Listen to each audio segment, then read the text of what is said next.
Hi అండి. నేను మీ రాఘవరాని. జనసేన పార్టీలో కొన్ని గోముఖ వ్యాఘ్రాలు ఉన్నాయండి.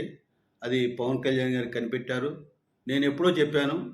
జనసేన పార్టీలో ఉంటూ, జనసేన పార్టీకి బ్యాక్ అంటే వెన్నుపోటు పొడుస్తూ, జనసేన పార్టీ అపజయాలకి కారణకులైన చాలామంది ఉన్నారు పార్టీలో అని ఎప్పుడో చెప్పాను.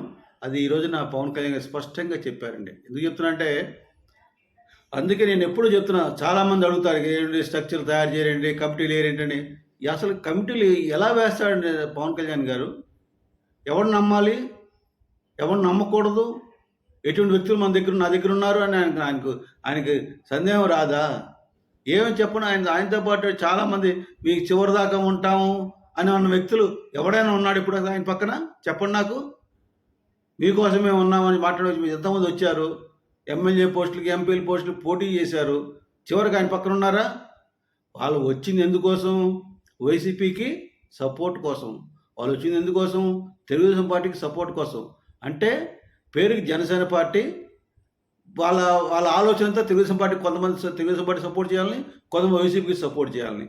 అంటే జనసేనను ముంచేసి జనసేన పార్టీకి వెన్నుపోటు పొడిచి వైసీపీ పార్టీని బాగుపరచాలి కొంతమంది, తెలుగుదేశం పార్టీ బాగుపడితే కొంతమంది, ఇట్లా ఇటువంటి గోముఖ వ్యాఘ్రాలు ఉన్నారు. కనుక నేను ఎప్పుడు చెప్పాను అది నిజమని పవన్ కళ్యాణ్ స్పష్టంగా మొన్న ప్రకటించారు. ఎందుకు చెప్తున్నా అంటే ఇటువంటి గోముఖ వ్యాఘ్రాలు ఎక్కువగా వాళ్ళు చూసేది ఏంటండి, వైసీపీ పార్టీ వాళ్ళు సాక్షి పీపుల్, సాక్షి టీవీ చూస్తారు.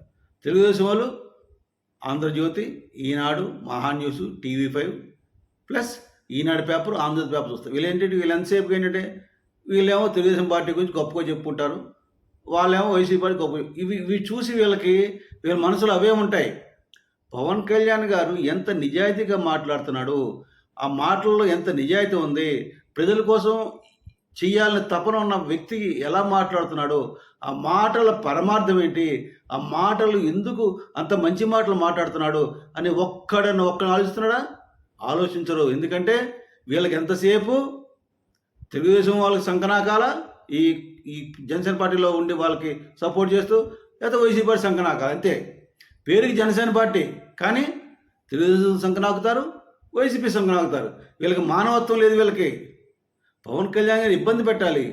ఇలాగే చేసే ప్రజారాజ్యం పార్టీని నాశనం చేశారు. ప్రజారాజ్యం పార్టీని చిరంజీవి గారిని మోసం చేశారు. రోజుకొకడు బయటకు వచ్చేవాడు, రోజుకొకడు కామెంట్ చేసేవాళ్ళు. సీట్లు అమ్ముకున్నాడు చిరంజీవి, సీట్లు అమ్ముకున్నాడు. ఈ తెలుగుదేశం పార్టీ వాళ్ళు డబ్బులు ఇవ్వకుండా సీట్లు ఇస్తారా? చెప్పండి నాకు. ఈ వైసీపీ ఈ జగన్మోహన్ రెడ్డి డబ్బులు ఇవ్వకుండా సీట్లు ఇస్తాడా? జగన్మోహన్ రెడ్డి పబ్లిక్, కొంతమంది ఎమ్మెల్యే ఏడ్చారు, 5 కోట్లు అడిగాడు, 10 కోట్లు అడిగాడు, చాలామంది మొత్తుకున్నారు. వాళ్ళ గురించి 10 కోట్లు 5 కోట్లు అడిగి తీసుకుని టికెట్ ఇస్తే ఏ పేపర్ రాయడు, ఏ టీవీ వాడు మాట్లాడు. అదే చిరంజీవి గారు ఏం తీసుకోకపోయినా వాడు ఒక వ్యక్తి ఒక స్వార్థంతో తెలుగుదేశం పార్టీ నుంచి ప్రజారాజ్యం పార్టీ చేరి బయటకు వచ్చి నా దగ్గర డబ్బులు తీసుకుని మాట్లాడితే వాడి గురించి ఫోకస్ చేస్తారు టీవీ వాళ్ళందరూ. వీళ్ళ బతుకులు ఇటువంటి నీచమైన బతుకులు మీరు అర్థం చేసుకోవాలి. పడకాల ప్రభాకర్ గారు, వాడు ఎన్ని మాట్లాడాడండి. వీళ్ళందరూ ఏంటి, ఒక స్వార్థంతో ఒక ఒక మంచి వ్యక్తి పక్కన చేరి ఆయన నమ్మించి గొంతు కోసారు. ఆయన గొంతు ప్రజారాజ్యం పార్టీ గొంతు కోసారండి. నా బాధ అది. ఒక ప్రజారాజ్యం పార్టీ ఒక బీసీల కోసం పెట్టిన పార్టీ అనేది. బీసీల అభివృద్ధి కోసం చిరంజీవి గారు, పవన్ కళ్యాణ్ గారు అహర్నిశలు కష్టపడ్డారు. అందుకనే 294 సీట్లలో 108 మందికి బీసీలకు టికెట్ ఇచ్చారు. నేను ఛాలెంజ్ చేస్తున్నా, భారతదేశంలో ఇంత బీసీలకు ఇచ్చిన ఒక్క పార్టీని చూపించండి నాకు. బీసీలకు ఇచ్చిన ఒక్క పార్టీ 10 చిరంజీవి గారే ఇచ్చారు. నేను ఛాలెంజ్ చేసి చెప్తున్నా, ఆయన అంత కష్టపడి బీసీలను ఉద్ధరించాలి, బీసీలు బాగుపడాలి, బీసీలు పైకి రావాలంటే బీసీలు అందరూ కలిసి అటు కాంగ్రెస్ పార్టీకి, తెలుగుదేశం పార్టీకి ఓట్లేసి ఆ రోజున చిరంజీవి గారు ఇచ్చిన బీసీలు అందరూ మోసం చేశారు. ఇప్పుడు బీసీ నాయకులు మారుతారు, చిరంజీవి అట్లా, చిరంజీవి ఇట్లా అని. సార్ నా సేదవులు వాళ్ళు ఏం పుట్టుకో నాకు అర్థం కాదు. నాకు నేను చెప్పేది ఒకటే అండి, ఎవరైనా సరే ఇప్పుడు కష్టపడి పార్టీ పెట్టి నడుపుతున్నారు, నడిపినప్పుడు ఆ మంచి ఉద్దేశం ఉందో తెలుసుకోవాలిగా. అది లేకుండా చిరంజీవి గారు మోసం చేశారు, అట్లాగే పవన్ కళ్యాణ్ గారిని కూడా మోసం చేశారు. పవన్ కళ్యాణ్ గారు ఉన్నది అక్కడ, పవన్ కళ్యాణ్ గారు మోసపోయే వ్యక్తి కాదు ఆయన, ఆయనకి అన్నీ తెలుసు. నేను ఎప్పుడో చెప్పా, పవన్ కళ్యాణ్ గారికి ఒక సెపరేట్ వింగ్ ఉంది. అజ్ఞాతంగా కొంతమంది గూఢచారులు ఉన్నారు. వాళ్ళు ప్రతి విషయం ఆయనకి చేరవేస్తారు. మీరు అనుకున్నట్టు ఈ క్వార్టరీ కాదండి. క్వార్టరీ కాకుండా కూడా ఒక నిగూఢమైన గూఢచారులు ఆయన దగ్గరున్నారు. ఆయనకి ప్రతి ఇన్ఫర్మేషన్ వెళ్తుంది. ఆయన అన్నీ చూస్తాడు. చూడరని మీరు అనుకుంటారని నేను చాలా సార్లు వీడియోలో ప్రస్తావించాను. అది నిజమని పవన్ కళ్యాణ్ గారు స్పష్టంగా చెప్పారు. ఎందుకు చెప్తున్నా అంటే పవన్ కళ్యాణ్ గారి దగ్గర వీళ్ళు పప్పులు ఉడకవు.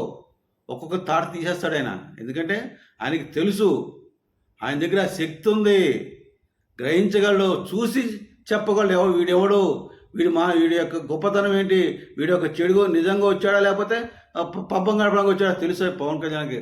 అందుకే ఇంతకాలం కూడా ఆయన కమిటీ లేకపోవడం కారణం అదే. నేను లక్షలు చెప్పి ఆ కమిటీ లేదంటే ఈజీగా వేసే కమిటీ పెద్ద కష్టం కాదు. కాకపోతే ఎవడని నమ్మాలి, ఎవడో పవన్ కళ్యాణ్ కోసం ఆయన సిద్ధాంతం నిలబడే వ్యక్తి ఎవడు అని తెలుసుకోవడానికే ఇన్ని సంవత్సరాలు పట్టింది. ఈ 12 సంవత్సరాల్లో ఆయనతో పాటు నడిచిన వ్యక్తులు ఎంతమంది, వెళ్ళిపోయిన వ్యక్తులు ఎంతమంది ఒక్కసారి మీరు చూసుకోండి.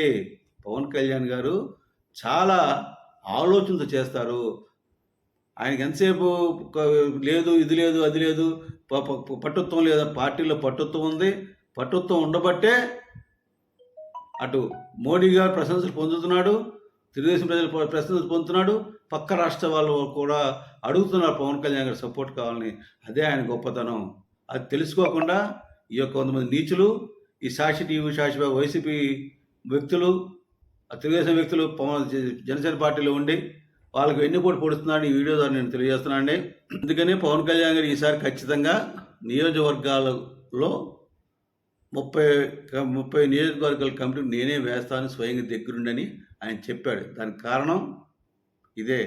ఈ క్వార్టర్లు గీటర్లు కాకుండా ఖచ్చితంగా ప్రజలకు ఉపయోగపడేటట్టు, ప్రజలకి ఖచ్చితంగా ఎవరు కష్టపడుతున్నారో వాళ్ళకి ఖచ్చితంగా నియోజకవర్గాలు ఇన్ఛార్జీలు వేస్తే పార్టీ అభివృద్ధి చెందుతుంది. పార్టీ నాయకులు మంచిగా నడుపుతారు, వాళ్ళకి పార్టీ కోసం పనిచేస్తారని ఆయన తాపత్రయపడుతున్నారు. ఆ రకంగా నడుస్తారని నేను చెప్తున్నాను. ఇక ముందు పార్టీని ఆయన పగ్గాలు తీసుకొని ఖచ్చితంగా నడిపిస్తారని, పార్టీ పరుగులు పెడుతుందని ఈ వీడియో ద్వారా ప్రత్యర్థి పార్టీలకు హెచ్చరిక చేస్తూ జాగ్రత్తగా ఉండాలని చెప్తున్నాను. ఎందుకంటే గోముఖ విగ్రహాలు గురించి పవన్ కళ్యాణ్ గారు తెలిసిపోయింది. పార్టీలు ఉంటే పార్టీకి వెన్నుపోడుతున్నారో తెలిసిపోయింది. అటు వెన్నుపోటుదారులు తొందరలో బయటికి పోతారు. మీరు పవన్ కళ్యాణ్ గారిని తెలుగు ప్రజలు ఒకటే కోరుకుంటున్నాం, మీరు పవన్ కళ్యాణ్ నమ్మండి. అటువంటి నిజాయితీ పరుడు ఉంటే రాష్ట్రమే కాదు దేశం బాగుపడుతుందని మీకు అందరికీ తెలియజేసి విరమిస్తున్నాను. జై జనసేన, జై హింద్.